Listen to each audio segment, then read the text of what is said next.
Čus lidi, vítejte u mého videa, dnes si ukážeme reakci na skurvenýho youtubera jménem Gogoman TV.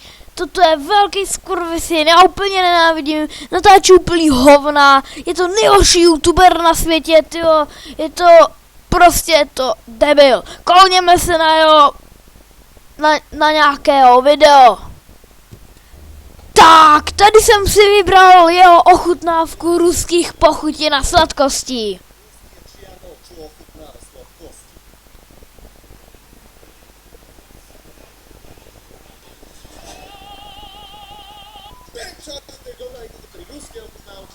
Ruských sladkostí a niečo, čo pripomína toho bude. Tady vidíte, že to je úplná sračka, nikoho nezajímají ochutnávky. Ochutnávky jsou úplný blbosti. Jo, natáčejí to jenom úplný nupové, který prostě nemají co natáčet a chtějí mít prostě jaký zhlédnout. Jo, hrozná blbost to je. Co půjďme dál, to je pitomost. A nebo co, víte, já si pustím jiného video, protože blbost, a tohle se prostě dívat nebudu. Tak, tady jsem vybral jeho USA vlog 2017.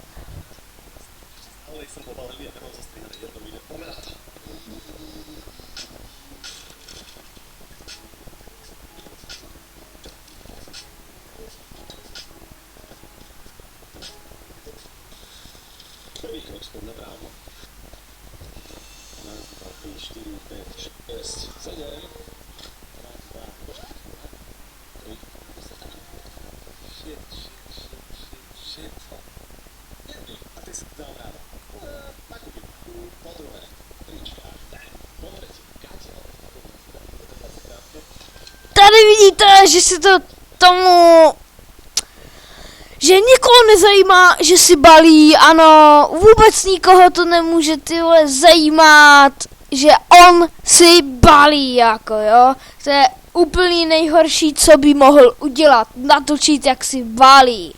Jo, tady ten kanál, určitě se na něj nedívejte, na Gogomana, je to největší hovado slovenské. Vážně je to debil, vůbec nedívejte se, jo. Je to halouš.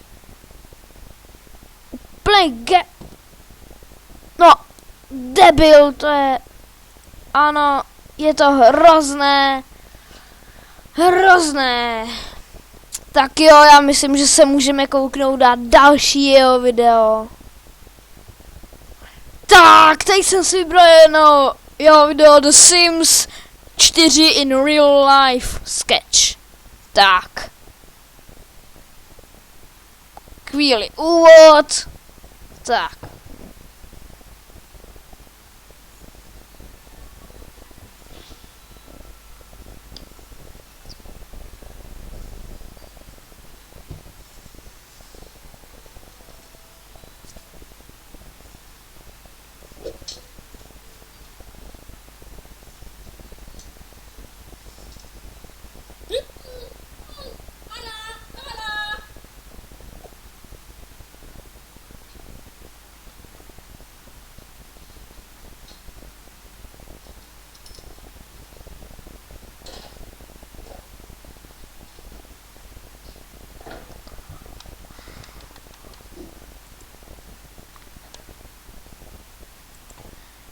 Tak, já si myslím, že to by pro tohle video s tady tím hovadem, Gogomanem stačilo.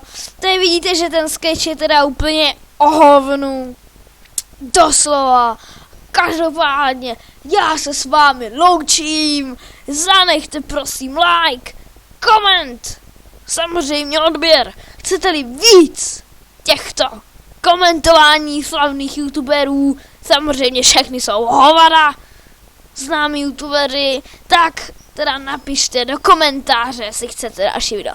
Každopádně se s vámi loučím, tak ahoj!